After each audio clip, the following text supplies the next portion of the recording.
Socks. You trust them with your toes. When you get out of bed in the morning, they keep the dust and the cold off of your feet. You love the look of your hard wood, but boy, does it get dusty and cold. You trust those hardwood steps to carry you downstairs. You know they're old, but they've never let you down before. When you make your morning coffee, you walk away from the pot to let it brew, trusting that nothing will fly or slither or crawl its way in. Because, well, what would want to climb inside a boiling pot anyway? Turning on the shower, you trust that nothing there has changed during the night, that the window in your bathroom has stayed shut, and that some wily prankster didn't come in the middle of the night to install cameras. When you put on your dress shirt and pants, you trust that there aren't any holes anywhere, because these clothes are pretty new. And finally, your shoes. You trust them with your feet. You slip the left one on without incident, as one does, but it's the right one that you need to worry about. You slowly slip it on, but something doesn't feel right. Is your sock bunched up? But then you feel it. It's much worse, as slithering across your toes and getting ready to bite you directly on your foot is the podcast inside your house. By Annie Marie Morgan and Kevin Schrock, with today's episode written by Annie Marie Morgan. Episode 1. The Blue Hole. Visiting the Blue Hole was a rite of passage for kids in our town. It was in the woods, but only about a 5-minute walk away from some apartments. So it had a sense of mystery and adventure, but really, if anything ever went wrong, help was just a quick dash away. We weren't supposed to go there, and most kids didn't actually swim in it. But if you dipped a toe in or drank a handful of the clear water, it meant you were brave. It was stupid and dangerous, but that's what kids do. And as a kid, I went to hear the scary stories. When we were all on summer break, we'd meet up there on clear nights and try our best to scare each other. Many of the legends were about mermaids. Kids said that if you drowned in the hole, you would become a mermaid and live again in the underground rivers and caves. Darker tales told of drowned children who came back as horrible sea beasts.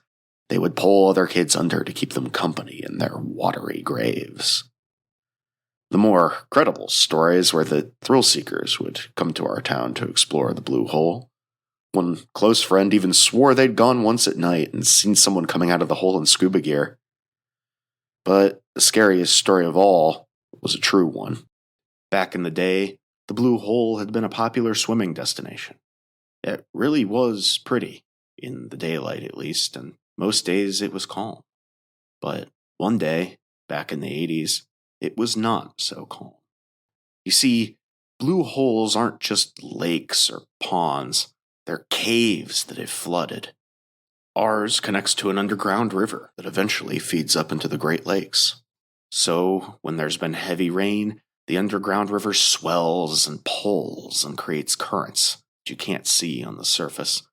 And back in 1985, a little girl by the name of Sandy Robertson was swimming with her friends when the current pulled her under. She'd been wearing a bright pink swimsuit, and the water was so clear. But in the seconds it took her friends to dive down, she was out of sight. There was talk of sending in a dive team, of course, but if the water was powerful enough to pull someone into the river from the surface, there was no way it would be safe to send anyone in for body recovery. That's the same thing the police told me when my baby brother Eddie vanished, almost 15 years ago now. He'd been just 10 years old, and he told me that he thought he was old enough to go visit the Blue Hole. He said he wanted to go see if he could spot mermaids. I didn't tell our parents. I assumed he was going with his friends. And well, apparently he wasn't, and no one else knew what he'd been planning. police listened to my story, but they seemed to think it was more likely he'd been abducted on the way there. And now, decades since Sandy had vanished, and with Eddie still missing, that's the same story the police have given in the wake of yet another disappearance. Her name was Alice Jensen.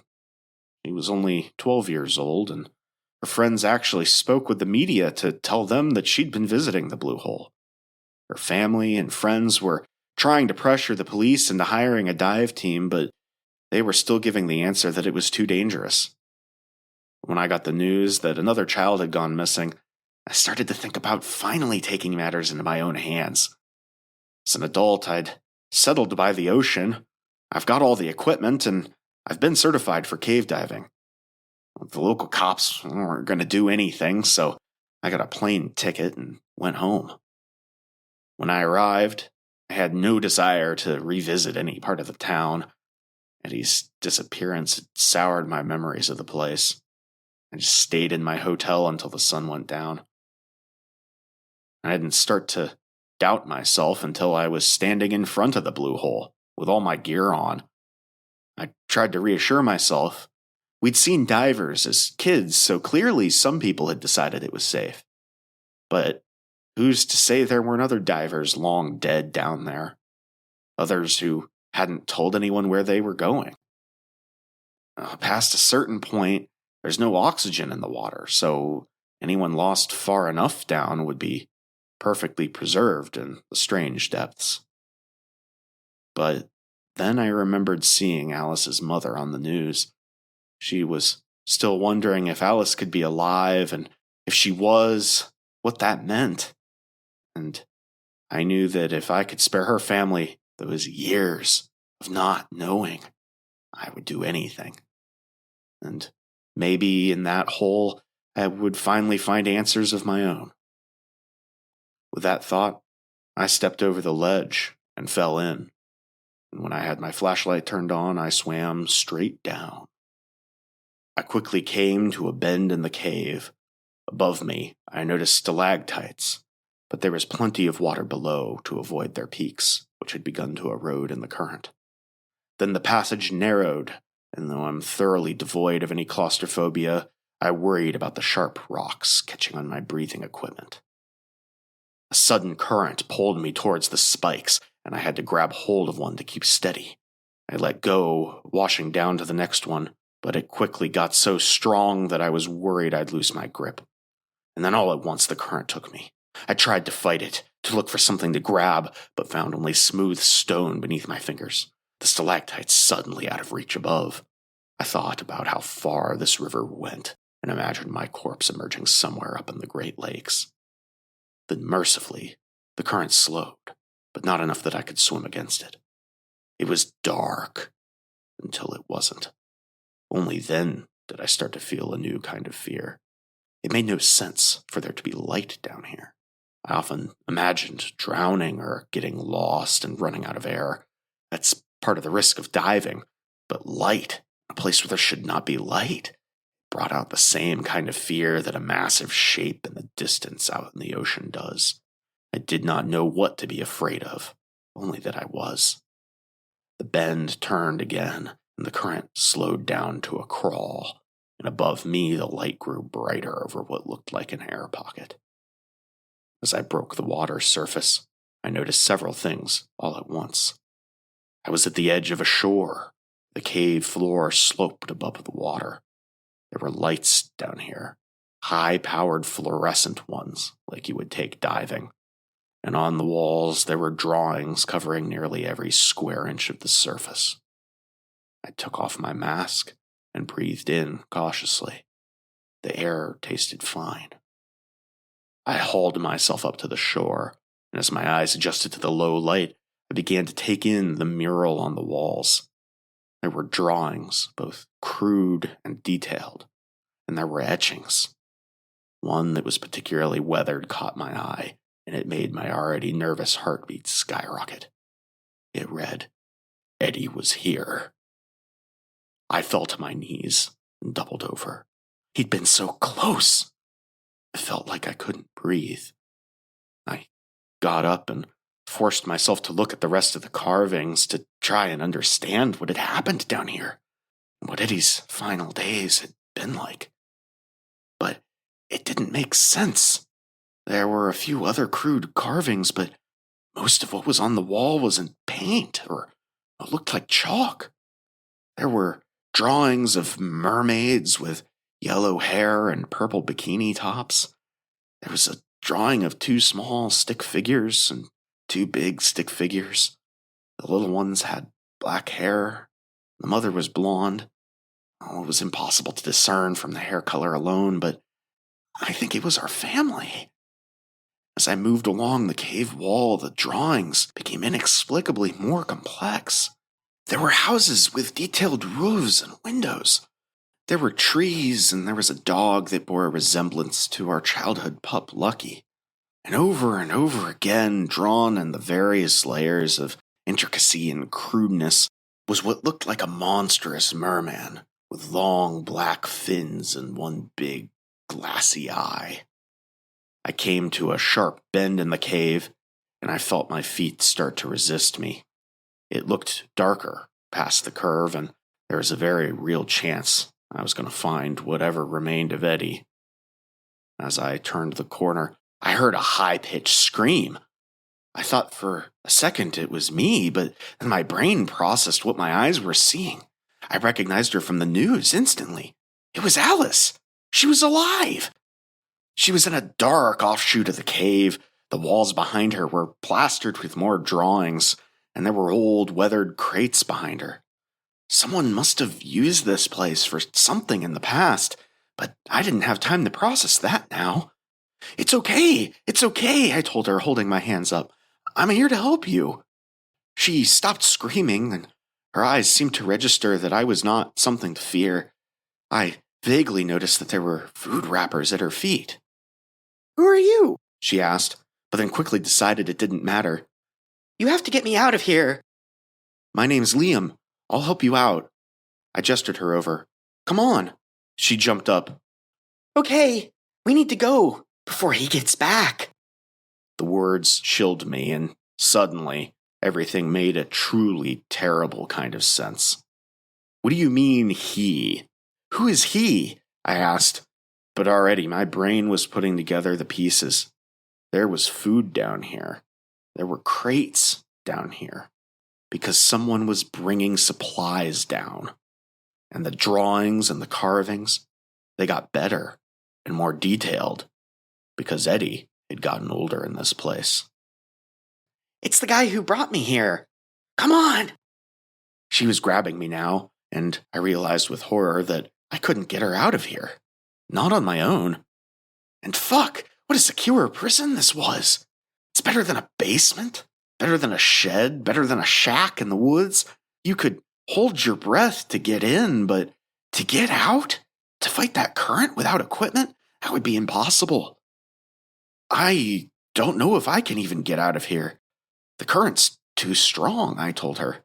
But I was more distressed by the sudden realization that those drawings and those carvings, they looked fresh. Is there anyone else down here? A boy? A man? He's got a birthmark on his foot. It looks like a leaf. Have you seen him? She took a second to process this. No, there's no one else down here. It's just me and... And what? There's no one else down here alive. She pointed to the path that led further into the cave. He keeps the bodies. She started to cry. I had to know for sure. I had to see. Wait here for just 1 second. I walked out into the hallway and started shining my light into the other room, but I stopped when I saw a skeletal leg and a pink swimsuit stretched out over a frame that was much older than the wearer had been when they arrived. Sandy. And suddenly I didn't need to see Eddie's body. I didn't need to know how old he'd become down here. Alice interrupted my dark thoughts. He has a way out. He's got a rope that he grabs onto to get through the current. She grabbed me, pulling me out of my shock, but we both stopped at the sound of sloshing in the water. I pointed my light towards the sounds. "Alice," I said, feigning calm, "go wait in the room you were in. I'll handle this." She obeyed, and I grabbed a sharp rock as the monster who had stolen my brother rose from the deep. I jumped at him before he could get out of the water, landing directly on him and knocking us both into the shallows. I stabbed at his neck as he tried to wrap his hands around mine.